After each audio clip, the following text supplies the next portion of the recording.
Vous êtes-vous déjà demandé pourquoi certaines personnes réussissent à capter l'attention et à toucher le cœur de ceux qui les entourent, tandis que d'autres passent inaperçus? Bienvenue dans cet espace de réflexion. Aujourd'hui, je souhaite partager avec vous 10 clés essentielles pour séduire et créer une connexion profonde avec cette personne spéciale. Mais ne vous attendez pas à des phrases toutes faites ou à des scénarios préétablis. Au contraire, je vais vous offrir des idées qui vous aideront à tracer votre propre chemin et à développer une approche personnelle, car l'amour, tout comme la vie, est une expérience unique à chacun. Le chemin vers le véritable amour n'est pas simple, mais il est immensément gratifiant.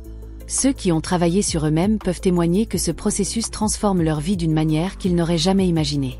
Il est crucial de comprendre que ce n'est ni un parcours rapide ni facile. Il nécessite dévouement et une profonde connaissance de soi. L'un des premiers pas essentiels est de faire quelque chose d'authentique et d'excitant. Cela ne signifie pas nécessairement réaliser des exploits spectaculaires, mais plutôt de trouver ce que toi seul peux offrir, ce qui fait de toi une personne unique. Si tu n'as pas encore pris le temps de te découvrir, de comprendre tes qualités et tes particularités, il sera difficile de partager cette singularité avec quelqu'un d'autre. Nous sommes tous uniques d'une certaine façon, et il est fondamental de reconnaître ce qui nous rend spéciaux pour pouvoir tisser une connexion authentique. J'espère que tu apprécies ces réflexions sur la dynamique des relations et sur la manière de gérer les émotions pour renforcer nos liens. J'aimerais beaucoup connaître ton avis. Si ces concepts te semblent intéressants, écris un 1 dans les commentaires. Et si tu n'es pas convaincu, mets un 2. J'ai hâte de lire ce que tu en penses. Le premier pas vers l'amour authentique commence par toi-même. Travaille à mieux te connaître, à comprendre tes valeurs et à développer tes forces. Ce n'est qu'en faisant cela que tu pourras offrir aux autres une expérience unique que toi seul peux apporter. N'oublie pas, le véritable défi réside dans la constance tout au long de ce parcours. Ce n'est pas quelque chose que l'on obtient immédiatement. Cela demande patience et effort. La récompense, cependant, est inestimable. La véritable connexion, tant dans les relations que dans la vie, provient de la rareté. Ce qui rend une expérience réellement spéciale, c'est son unicité, quelque chose qui ne peut être vécu qu'à cet instant précis, avec cette personne particulière. Ce n'est pas quelque chose que l'on peut forcer, cela naît des actions et des comportements qui démontrent que cette relation est unique et précieuse. Un voyage d'authenticité. Anna et Carlos étaient ensemble depuis 3 ans, et bien que leur relation fût solide, ils ressentaient parfois une certaine déconnexion. Anna, une femme passionnée et créative, éprouvait souvent le besoin d'exprimer sa colère et sa frustration, mais elle craignait que cela ne nuise à leur relation. Carlos, quant à lui, était un homme calme et compréhensif, mais il se sentait parfois submergé par l'intensité émotionnelle d'Anna. Un jour, lors d'un dîner avec des amis, Anna remarqua que Carlos semblait plus intéressé par la conversation avec une autre femme qu'avec elle. La colère monta en elle, mais au lieu de la réprimer, elle décida de l'exprimer. Sur le chemin du retour, Anna prit son courage à 2 mains, et d'une voix calme, dit à Carlos. « J'aimerais parler de ce qui s'est passé ce soir. Je me suis sentie ignorée, et ça m'a fait du mal. » Carlos fut surpris, mais au lieu d'éviter le conflit, il choisit de l'affronter. Il s'arrêta en chemin, et la regardant dans les yeux, il dit « Je comprends que tu te sois sentie comme ça. Je suis désolé. En fait, je me divertissais dans la conversation, mais je n'avais pas l'intention de te faire sentir négligée. On peut en discuter davantage ?» Anna ressentit un soulagement en voyant la volonté de Carlos de l'écouter. Plutôt que de voir cela comme une attaque, il fit preuve de compréhension et se montra prêt à travailler sur leur relation. Cela témoignait non seulement de sa maturité émotionnelle, mais créait également un espace sûr pour qu'Anna puisse être authentique. De retour à la maison, Carlos proposa un jeu. Il tenterait de la faire enrager avec quelque chose de trivial, juste pour voir comment ils réagiraient ensemble. Avec un sourire, il commença à faire des commentaires amusants sur les couleurs de ses vêtements, cherchant à trouver le comique dans leurs différences. Anna, au lieu de se frustrer, se mit à rire et à répondre avec sarcasme, transformant la colère en un moment de complicité. « Qu'est-ce qui t'arrive ? Aujourd'hui, j'ai décidé que le rose est ma nouvelle couleur préférée. » plaisanta Anna, lui lançant un regard taquin. Alors qu'il riait, Anna réalisa qu'elle pouvait être vulnérable et exprimer ses émotions sans crainte. Sa colère s'évanouit, et à sa place, naquit une connexion plus profonde. À la fin de la soirée, Carlos lui rappela combien il appréciait son authenticité et combien il valorisait le fait qu'elle puisse s'exprimer sans peur. Avec le temps, Anna apprit à accepter l'humanité de chacun, comprenant qu'il pouvait se mettre en colère et se frustrer, mais que cela ne signifiait pas que leur amour faiblissait. Ils prirent conscience qu'en affrontant ensemble les défis, leur relation se renforçait et grandissait. Quelques semaines plus tard, lorsque Carlos ne put assister à un événement important, Anna ressentit un mélange de déception et de colère. Au lieu de l'appeler pour lui reprocher son absence, Elle prit un moment de réflexion. Elle savait que cette absence pouvait créer une certaine intrigue, et au fond d'elle, elle comprenait que cela faisait partie de la dynamique qu'il avait appris à bâtir. Lorsqu'ils se retrouvèrent enfin, Carlos lui demanda comment elle s'était sentie à ce sujet. Anna, avec sincérité, lui répondit. « Au début, j'étais en colère. Mais ensuite, je me suis rendu compte que ton absence m'a aussi permis de mieux apprécier ce que tu apportes à ma vie. J'ai appris à valoriser notre connexion sous un angle plus profond. » Cette conversation marqua un tournant dans leur relation. Tous deux apprirent à affronter leurs émotions, à accepter leurs zones d'ombre, et à s'amuser avec les tensions de la vie. Ensemble, ils trouvèrent un équilibre où vulnérabilité et authenticité se rejoignaient, créant un amour véritable qui les rendait plus forts que jamais. Un aspect clé de ce processus est d'apprendre à se retirer. L'absence peut être puissante. En t'éloignant, tu crées un contraste qui rend ta présence plus précieuse à ton retour. L'absence n'est pas seulement acceptable, elle est nécessaire pour que l'autre apprenne à apprécier ton attention et ta compagnie. Si tu es toujours disponible, ta valeur diminue. Ce qui est précieux, ce n'est pas d'être toujours présent, mais d'être difficile à atteindre, générant ainsi des émotions intenses et une plus grande appréciation. Ce principe repose sur le contraste. Il ne s'agit pas seulement de ce que tu fais quand tu es avec quelqu'un, mais aussi de ce que tu ne fais pas lorsque tu es absent. Tu n'as pas besoin de rechercher constamment l'approbation de l'autre, ni d'être toujours disponible. En t'absentant parfois, tu crées un espace où ta présence est attendue et valorisée, renforçant ainsi le lien émotionnel. Dans ce voyage vers l'amour véritable, concentre-toi sur toi-même, embrasse tes singularités et apprends à équilibrer présence et absence. Cela enrichira non seulement tes relations, mais te permettra également de cultiver un amour authentique et durable. Si tu souhaites explorer d'autres sujets connexes, n'hésite pas à partager tes idées dans les commentaires. Une autre stratégie souvent mentionnée est la technique du push and pull, une méthode utilisée par beaucoup, mais toujours efficace si elle est appliquée avec modération. Cette technique consiste à susciter des attentes, puis à les retirer, créant ainsi un équilibre entre l'intérêt et la surprise. Bien que cela puisse sembler simple, il faut de la pratique pour que cela devienne naturel. La clé est de répéter et de perfectionner ce comportement jusqu'à ce qu'il fasse partie de toi, trouvant le juste milieu entre présence et absence au bon moment. Il est crucial de comprendre que les aspects les plus importants de la vie ne reposent pas sur des attentes superficielles ni sur l'opinion des autres. Les relations, tout comme le caractère d'une personne, se construisent à travers la patience et une pratique constante. Plutôt que de chercher à impressionner les autres par des actions superficielles, ce qui compte vraiment, c'est d'être sincère et authentique, car cela permet de tisser des liens plus profonds et significatifs. Il ne s'agit pas de suivre des modèles ou des stratégies éphémères, comme le push and pull dont beaucoup parlent. Bien que cela puisse fonctionner à court terme, ce qui a une valeur durable, c'est d'être unique, d'agir avec vertu et intégrité. Si tu te contentes de suivre des stratégies répétées par d'autres, elles finiront par perdre leur efficacité. Ce qui te distingue, ce n'est pas de suivre les mêmes étapes que tout le monde, mais d'agir en fonction de ce qui est juste pour toi, de ton propre centre d'équilibre. Imagine un changement radical, mais pas dans le but de plaire ou d'impressionner les autres. C'est plutôt un choix conscient d'abandonner les préoccupations futiles et de se concentrer sur l'essentiel. Pour cela, il ne suffit pas de petits ajustements. Le changement doit être profond et authentique, une véritable transformation de ta manière de vivre et de voir le monde. L'autodiscipline et la capacité de ne pas être esclave des attentes des autres sont des éléments essentiels.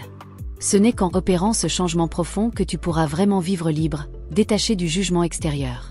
Si un jour tu te trouves coincé dans une situation où tu as l'impression de ne pas pouvoir avancer, comme dans une zone d'amis dans une relation, la réponse n'est pas de lutter pour en sortir progressivement ni de chercher à obtenir l'approbation de l'autre.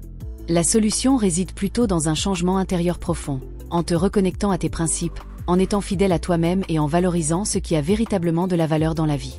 La seule approbation dont tu as besoin est la tienne, basée sur ta vertu et tes actions justes. Imagine-toi dans une situation difficile. Si tu veux en sortir, il faudra un effort radical, un véritable changement de cap. C'est ainsi que la perception des autres peut se transformer, lorsque tu cesses d'être constamment disponible, devenant ainsi une personne énigmatique et plus attirante. Pour générer ce changement, de simples ajustements ne suffiront pas. Il faudra une transformation intérieure, un renouvellement profond, à tel point que les personnes qui te connaissaient se demanderont si tu es toujours la même personne. Ce changement ne se limite pas à l'apparence physique, mais concerne surtout ton comportement et ta manière de gérer tes émotions.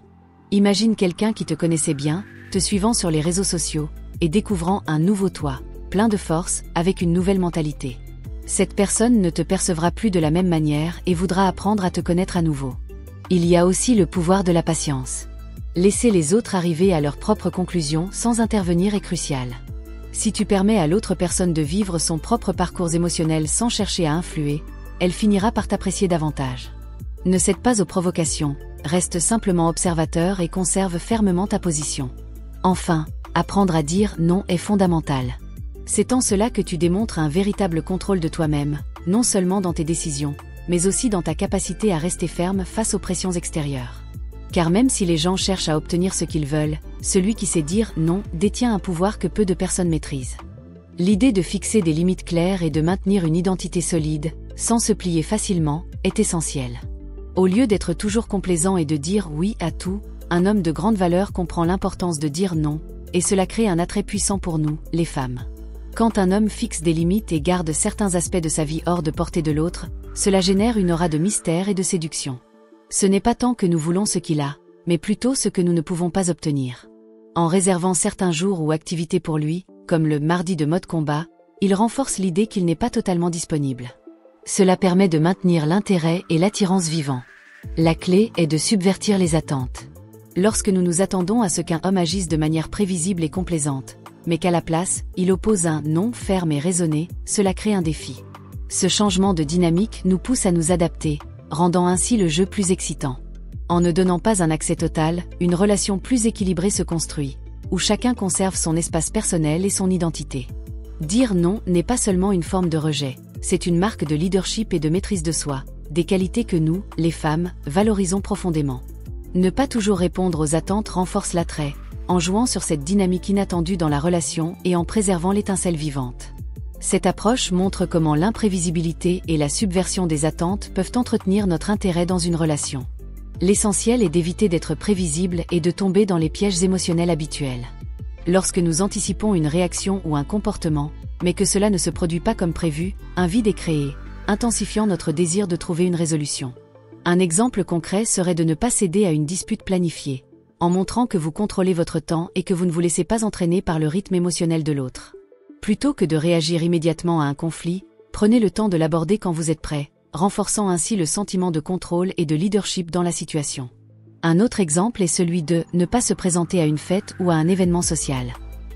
En ne respectant pas les attentes, vous provoquez une réaction émotionnelle plus forte chez l'autre. Cela laisse l'autre personne dans un état d'anxiété ou de frustration, attendant quelque chose qui ne se produit pas, ce qui génère un désir renouvelé d'interaction. En étant absent là où l'on vous attendait, vous devenez plus précieux, car votre absence crée un impact émotionnel plus fort que votre présence constante et prévisible. Ce jeu d'attente et de subversion est, selon cette approche, ce qui permet de maintenir l'étincelle vivante dans une relation. En évitant d'être toujours accessible ou complaisant, vous créez une dynamique où l'autre ressent le besoin de se battre pour obtenir de l'attention ou une connexion, augmentant ainsi l'intérêt et l'attraction. Aujourd'hui, parlons aussi du concept de présélection dans les relations. Il est fascinant de voir à quel point nous trouvons un homme plus attirant lorsqu'il est validé par d'autres, notamment par d'autres femmes. Il n'a pas besoin de se vendre ou de se promouvoir. Sa véritable valeur se manifeste à travers l'attention et les interactions qu'il reçoit des autres.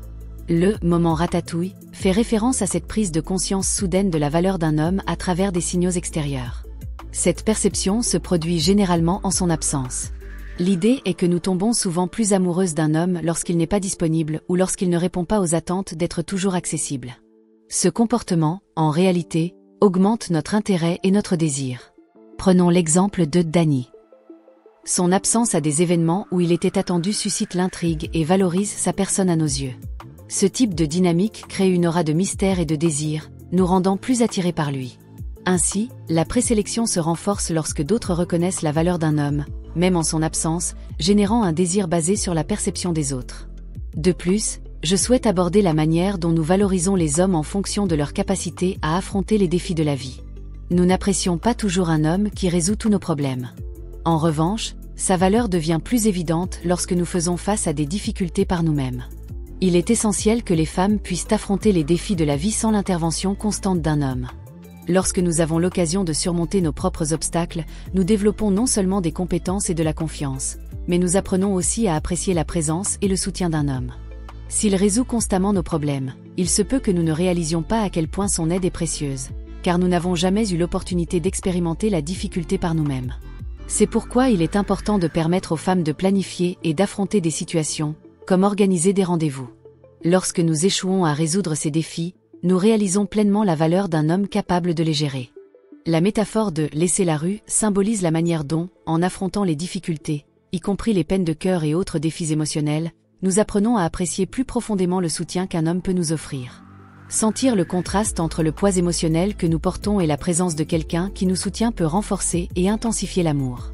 Les relations grandissent et se solidifient lorsque les deux partenaires, toi et ton compagnon, ont l'occasion d'apprendre et d'évoluer à travers leurs expériences. Dans le cadre des relations, il est crucial d'apprendre à gérer nos émotions, en particulier la colère, d'une manière qui favorise la connexion avec notre partenaire. Voici quelques points clés à partager avec toi. 1. Accepter le côté sombre. Il y a quelque chose de profondément attirant chez un homme qui sait gérer ma colère, qui ne prend pas la fuite lorsque j'exprime mes émotions les plus intenses. Lorsqu'un homme peut accueillir ma rage sans perdre son calme, il démontre une grande maturité émotionnelle et crée un espace où je me sens libre d'être authentique, sans jugement. 2. Le leadership dans la relation. Il ne s'agit pas d'être autoritaire, mais de diriger avec fermeté et empathie. Quand des conflits apparaissent, il est précieux qu'un homme ne les évite pas, mais qu'il les affronte avec sérénité, en orientant la situation vers une résolution positive. Cela renforce énormément le lien. 3. S'amuser avec la colère. Parfois, provoquer ma colère de manière ludique sur des petites choses sans importance peut détendre l'atmosphère. Trouver de l'humour dans ces moments tendus montre qu'il ne prend pas tout trop au sérieux, ce qui permet de nous reconnecter émotionnellement. 4. Liberté émotionnelle. Les attentes sociales peuvent parfois me faire ressentir que je dois réprimer mes émotions. Mais lorsque j'ai la liberté de ressentir et d'exprimer ma colère, dans un cadre sain, je peux être plus authentique. Cela renforce la relation, car je sais que je suis accepté tel que je suis. 5. Accepter l'humanité des deux. Il est primordial de se rappeler que nous sommes tous les deux humains, avec nos défauts et nos émotions fortes. Accepter que toi et ton partenaire puissiez parfois vous mettre en colère, faire des erreurs ou être triste, conduit à une relation plus authentique, plus ancrée dans la réalité et moins idéalisée. En fin de compte, savoir gérer la colère et les émotions avec ouverture, humour et authenticité peut améliorer grandement une relation. Permettre à chaque partenaire d'être vulnérable et vrai est la clé pour créer un lien profond et durable. Alors, si quelque chose de tout cela t'a parlé, laisse-moi un 1 dans les commentaires, sinon, un 2. N'oublie pas de t'abonner et de liker. Souviens-toi, le chemin vers des relations plus authentiques commence quand tu te permets d'être pleinement toi-même, que tu gères tes émotions avec courage et que tu établis des limites claires. À très bientôt.